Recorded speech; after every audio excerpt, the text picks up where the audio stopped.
कर्पूरगौरं करुणावतारं संसारसारं। ओम शिवाय, जय माता दी। पुनः स्वागत है आप सभी का। चलिए हमारा विषय ले लेते हैं। सूर्य नारायण अगर जो है अष्टम भाव में होंगे तो जातक के जीवन में क्या प्रभाव रहता है। अब जो स्कैनिंग की जो गणना है उसका जो अनुभव है कि मुख्य प्रभाव आप समझेंगे तो यह रहता है कि भविष्य में जातक का जो भविष्य है उसमें संघर्ष बना ही रहता है और जातक जो है पूर्वजों के आशीर्वाद के पश्चात ही कुछ कर पाता है। अब इसको समझने से पूर्व सूर्य नारायण की जो स्कैनिंग की जो विद्या है उसमें जो अनुभव है, मूल प्रकृति क्या निकल के आती है। सूर्यदेव की मूल प्रकृति यह बनती है कि सूर्य भगवान जहाँ पर बैठते हैं वहाँ उनकी तपस्या से अग्नि तत्व की प्रधानता के कारण वह स्थान बिल्कुल जो है बर्न हो जाता है, जल जाता है। लेकिन जहाँ पर वो सीधी दृष्टि डाल रहे हैं, सप्तम दृष्टि डाल रहे हैं, अब आठवें से अगर सीधा देखेंगे तो द्वितीय भाव पर सीधी दृष्टि पड़ेगी। तो वहाँ पर जब प्रकाश पहुँचता है तो यह समझिएगा कि वह भाव अगर बहुत ज़्यादा अंधेरे में डूबा हुआ है, वह भी जब तक कुंडली स्कैनिंग के पैनल पर नहीं डलती है तब तक अमुक कुंडली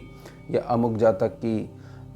ऊर्जा को, आंतरिक ऊर्जा को समझा नहीं जा सकता है। यह तो एक जनरल कैलकुलेशन है कि ऐसा ऐसा देखने को मिलता है जो कि कट नहीं सकता है। प्रभाव ऊपर और नीचे ज़रूर बन सकता है और वह प्रभाव लगातार बदलता भी रहता है क्योंकि मनुष्य के पास अवचेतन मन की ताकत है और कर्म करने का अधिकार है। तो जैसे इस भाव पर जो प्रकाश पड़ता है उस भाव को अगर अंधेरे ने घेरा हुआ है तो वहाँ पर सूर्य का प्रकाश बहुत तेज़ी से काम करता है। अब जो अष्टम भाव है इसकी जो मूल प्रकृति जो स्कैनिंग के पैनल पे समझी गई है बहुत लंबे समय तक अध्ययन करने के पश्चात कि यह भाव और इससे संबंधित ग्रह और इससे संबंधित चीज़ें जो हैं वह कभी भी प्रकाश में नहीं आनी चाहिए। यानी कि अष्टम जो भाव है वहाँ पर किसी भी प्रकार से सूर्यदेव का बैठना या सूर्यदेव का प्रकाश का संबंध होना वह बिल्कुल भी इस भाव के लिए ठीक नहीं है। अगर ऐसा होता है और ठीक ढंग से उपाय नहीं करे जाते हैं, मान लीजिए अगर ऐसा है और इसके पश्चात वह जो नेगेटिविटी जो समझाई जा रही है वह पड़ रही है तो जातक का जो भविष्य है उसमें बहुत ज़्यादा संघर्ष बन जाता है। क्योंकि एक प्रकार से इसको ऐसे समझिएगा कि मान लीजिए कोई व्यक्ति है, उसके पास एक 5 किलो की थैली है और वह दुकान से राशन लेके चलता है, अनाज लेके चलता है और उसमें छोटा सा छेद हो रखा है। वह जब घर तक जाएगा तो बहुत सारा अनाज उसका रास्ते में ही गिर जाएगा क्योंकि यहाँ पर जो अष्टम भाव है ये बिल्कुल गुप्त बने रहना चाहिए। तो प्रकाश तो यहाँ पर बिल्कुल भी नहीं आना चाहिए। या ऐसे समझेगा किसी भी प्रकार से अग्नि का यहाँ पर प्रकट होना बिल्कुल भी ठीक नहीं है। अब यही बात जब चंद्रमा के संदर्भ में आगे हम समझेंगे आने वाली वीडियोस में तो यह भी समझा जाएगा कि सूर्यदेव की आधार बनाते हुए ही चंद्रमा का प्रकाश अगर अष्टम भाव से प्रभावित होता है तो भी संघर्ष बना रहेगा। लेकिन मुख्य जो ऊर्जा का सोर्स है वह सूर्यदेव हैं, बहुत ज़्यादा संघर्ष बन जाता है। अब यहाँ पर यह जो भाव है यह भाव बहुत ज़्यादा जो जटिल बीमारियाँ होती हैं और छिपे हुए संकट होते हैं क्योंकि जब भी महादशा में या गोचरी व्यवस्था में या अंतर्दशा में राहु और केतु विद्यमान रहते हैं तो किसी न किसी रूप में जो आपके पिछले जन्म के जो कर्म हैं वहाँ से जो अपना प्रारब्ध आप लेके आए हो, जो संचित कर्मों की गठड़ी में से प्रारब्ध आप निकाल के लेके आए हो, उसके पश्चात जो आपका जन्म हुआ है वह लागू हो जाते हैं। राहु और केतु सीधे तौर पर रिप्रेजेंट करते हैं अगर इनकी व्यवस्था चल रही है, चाहे गोचर में चल रही हो, चाहे महादशा में चल रही हो, चाहे अंतर्दशा में चल रही हो, या आपके अभी वर्तमान कर्मों से ये ग्रह बहुत ज़्यादा एक्टिव हो गए हैं ऊर्जा आधार पर, तो ये समझेगा कुछ ना कुछ संघर्ष बना ही रहेगा। अब अगर आपका प्रारब्ध ठीक आ रखा है तो संघर्ष जो है वह मीठे फलों को आमंत्रित करेगा और प्रारब्ध अगर नेगेटिव प्रारब्ध जो है वो विद्यमान है तो संघर्ष के साथ साथ जो है असफलता आपको देखनी पड़ेगी या बहुत ज़्यादा संघर्ष जो है आपको निराशा प्रदान करेगा। तो सूर्यदेव जो है इस भाव को जला देते हैं, तो यह समझिएगा किसी भी प्रकार से अगर ठीक ढंग से यह भाव बना हुआ है, क्योंकि भाव की कैपेसिटी है, अगर भाव बहुत ज़्यादा मजबूत है, इस भाव पर अन्य ग्रहों की दृष्टि बनी हुई है, सूर्यदेव के साथ अन्य ग्रह बैठे हुए हैं, सूर्य का मूल क्या है और आपने अपने वर्तमान कर्मों से सूर्य की ऊर्जा को कहाँ तक लेके गए हुए हो, तो यह भी हो सकता है कि बहुत ज़्यादा असर इस भाव के ऊपर सूर्यदेव का प्रकाश का नहीं पड़े। लेकिन अगर सूर्यदेव इसको भाव को जलाना शुरू कर देते हैं तो बहुत लंबी जो बीमारियां हैं वह आपके पास नहीं आ पाती हैं, और बहुत ज़्यादा छुपे हुए जो संकट होते हैं वह भी आपके पास आने से पहले स्वयं से ही नष्ट हो जाते हैं, सूर्यदेव के अग्नि तत्व के प्रभाव में आने के कारण।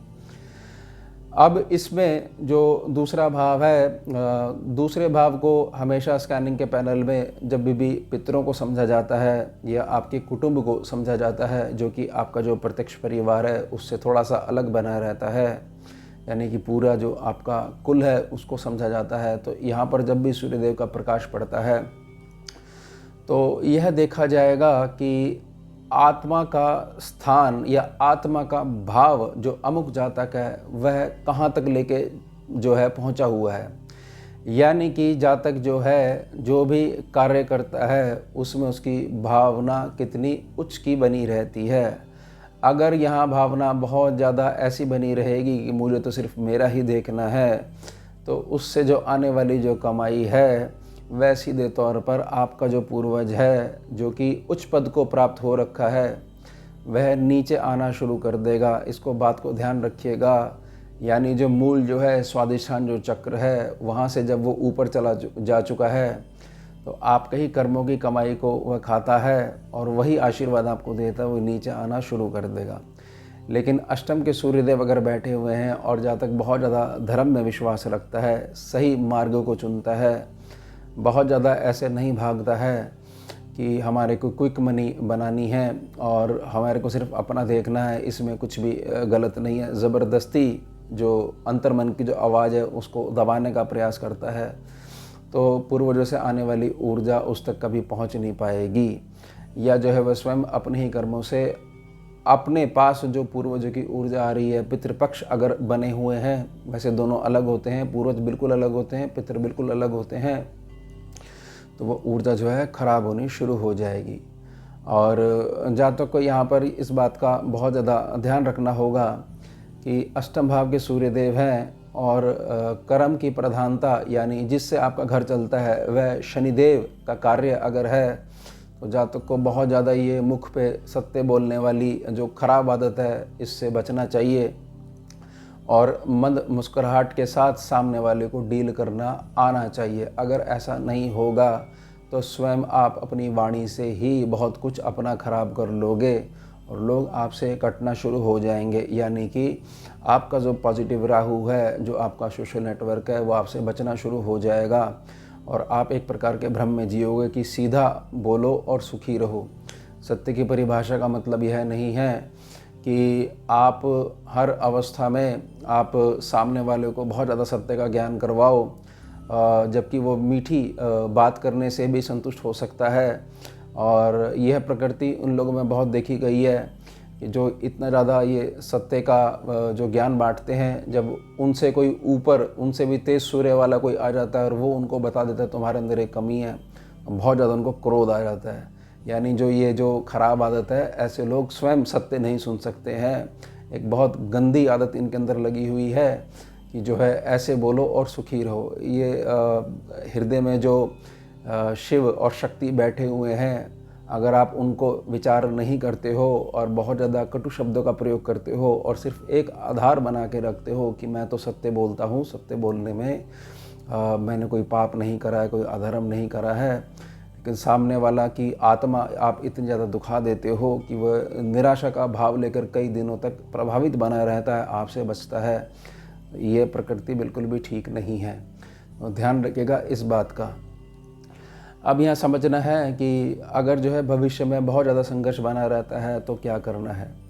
अगर भविष्य में बहुत ज़्यादा संघर्ष बना रहता है और बहुत सारी चीज़ें जो स्कैनिंग के पैनल पे अनुभव में आपसे शेयर करी गई हैं, अगर ये प्रभाव बने रहते हैं तो इस बात को समझ लीजिएगा कि लगन में जो भी कुंडली है वह ग्रह आगे मूव नहीं करता है। ग्रह की ऊर्जा यानी डिग्री जो है आप अपने साथ जो लेकर जो जन्म लिया है आपने, आप अपने कर्मों के द्वारा उसको थोड़ा सा डाइवर्ट जरूर कर सकते हो, लेकिन मूल प्रभाव आप इसका बदल नहीं सकते हो। तो अब आपको ये चीज़ समझ में आ गई है, तो अब आपने जो आपकी आदत है कि सामने वाले को बहुत ज़्यादा सत्य का ज्ञान करवाओ, वह आदत नहीं छोड़नी है। बस अब आपको जो भी सम्मुख व्यक्ति आता है उसको यह मानते हुए कि हृदय में शिव शक्ति विराजमान है, तो उनको प्रणाम करते हुए जो है सामने वाले से डील करनी है। और ये सत्य का जो मार्ग है, इसको जो आपके घर में जो कमाई आनी है